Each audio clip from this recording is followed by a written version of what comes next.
டா Vinci Code by Dan Brown. அத்தியாயம் 7. Saint சல்பீஸ் தேவாலயத்தின் 2வது மாடியில் பாடகர் குழு இசை வாசிக்கும் பால்கனிக்கு இடது பக்கத்தில் அந்த நவீன வசிப்பிடம் உள்ளது. மொத்தம் 2 அறைகளும் கல்தரையும் குறைந்தபட்ச மர ஜாமான்களும் கொண்டது. அந்த இடத்தில்தான் சிஸ்டர் சாண்டரியின் பெய்லி கடந்த 10 வருடங்களாக வசித்து வருகிறார். யாரேனும் கேட்டால் பக்கத்தில் இருக்கும் கன்னி மாடமே தனி இருப்பிடம் என்று சொன்னாலும் இந்த தேவாலயத்தின் இருப்பிடமே அவருக்கு சௌகரியமாகப்பட்டது. அவ்விடத்தில் அவருக்கு படுக்கை, போன் மற்றும் உணவு தட்டு எல்லாம் உண்டு.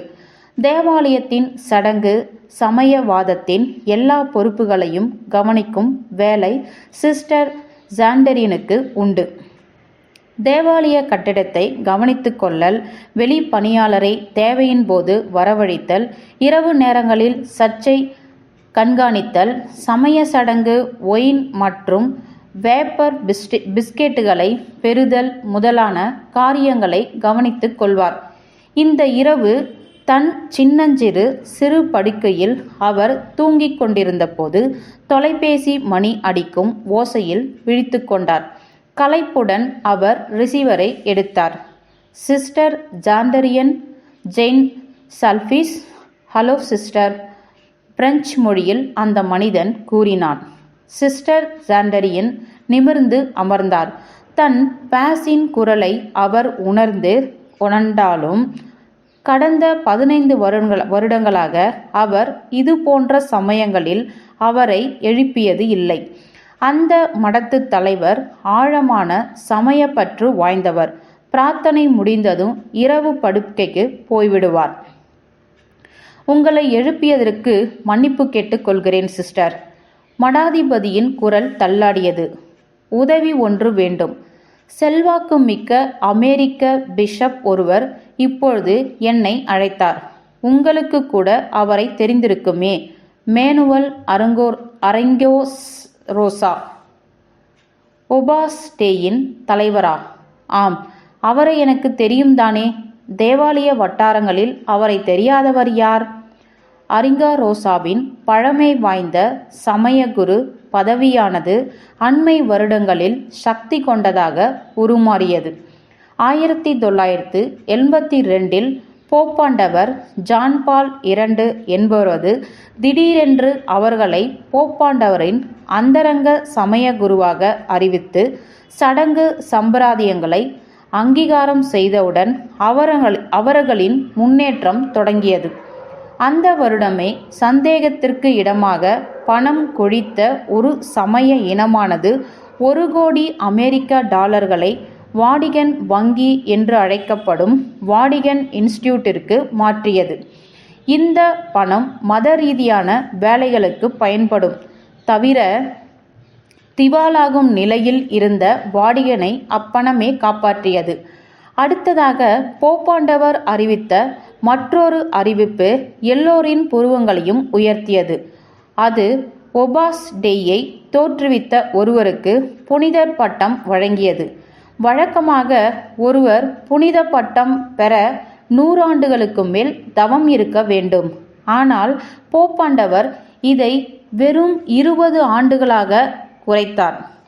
சிஸ்டர் சாண்டரினுக்கு ரோம் நகரத்துடன் ஒபாஸ்டே வைத்திருக்கும் தொடர்பு குறித்து ஐயம் உண்டு.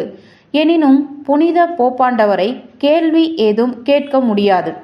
பிஷப் அரிங்கோரோசா என்னை டெலிபோனில் கூப்பிட்டு உதவி ஒன்று கேட்டார். மடாதிபதி குரல் நடுக்கமுற சொன்னார். அவருடைய பணியாட்களில் ஒருவர் பாரிஸ் நகரத்தில் இன்று இரவு.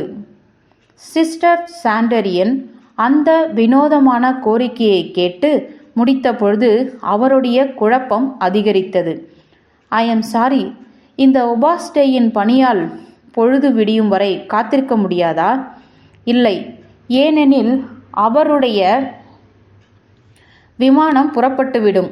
அவருக்கு செயின்ட் சல்பீஸை பார்ப்பது அவரது கனவுகளில் ஒன்று. ஆனால் தேவாலயத்தை காலை பொழுதில் பார்ப்பதுதான் நன்றாக இருக்கும். சூரிய கதிர்கள் மேலே இருக்கும் வட்ட திறப்பு வழியாக சர்ச்சுக்குள் பாய்ந்து அங்கிருக்கும் நேர குறிப்பானில் நிழலை நகர்த்தி மணியை காட்டும். இதுதானே புனித சல்பீஸுக்கு அழகூட்டுவது. நான் ஒப்புக்கொள்கிறேன் சிஸ்டர். இருப்பினும் இன்று இரவு அவரை உள்ளே விடுவது என்பது எனக்கு செய்யும் அந்தரங்க உதவியாகும். அவர் இன்னும் சற்று நேரத்தில் சரியாக 1 மணிக்கு வந்து விடுவார், அதாவது 20 நிமிடங்களில். சிஸ்டர் சாண்டரியன் முகத்தை சுளித்தார்.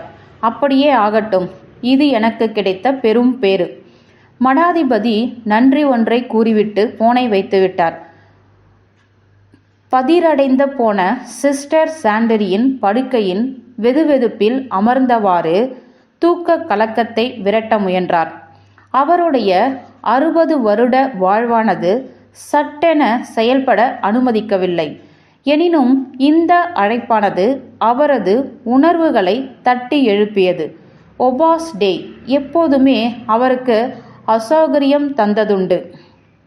சமயகுரு பதவியின் உடலை அவமானப்படுத்துதல் போன்ற புரியாத சடங்குகளை தாண்டி பெண்களை பற்றி அவர்கள் கொண்டிருக்கும் கருத்து மத்திய காலத்தை சேர்ந்தது. ஆண்கள் எல்லாம் மாஸ் பிரார்த்தனையில் இருக்கும்போது அவர்களின் வசிப்பிடங்களை சம்பளம் ஏதுமின்றி பெண்கள் சுத்தம் செய்ய வேண்டும் என்ற விதியை கேட்டு அவர் அதிர்ந்து போனார்.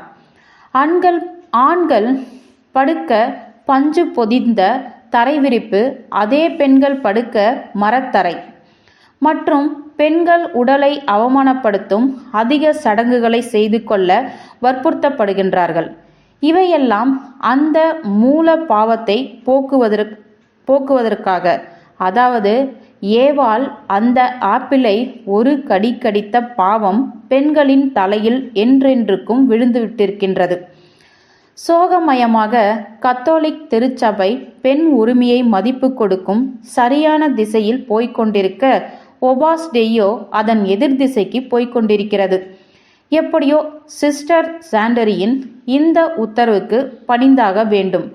படுக்கையில் இருந்து எழுந்து கல்தரையில் மெதுவாக நின்றபோது சில்லென்ற குளிர்ச்சியானது அவரது வெற்று பாதங்களுக்கு பரவியது. அந்த குளிர்ச்சி அவரது உடலெங்கும் பரவிய பொழுது ஏதோ இனம் புரியாத நிகழ்வொன்றை உணர்ந்தார். பெண்களின் உள்ளுணர்வு. கடவுளை பின்பற்றும் சிஸ்டர் சாண்டரியின் தன் சுய ஆத்மாவின் குரல்களை அமைதிப்படுத்தும் வித்தையை கற்றவர். எப்படியோ சூன்யமான சர்ச்சின் வெற்றிடம் போலவே இன்றிரவில் அந்த குரல்களும் அமைதியுடன் இருந்தன.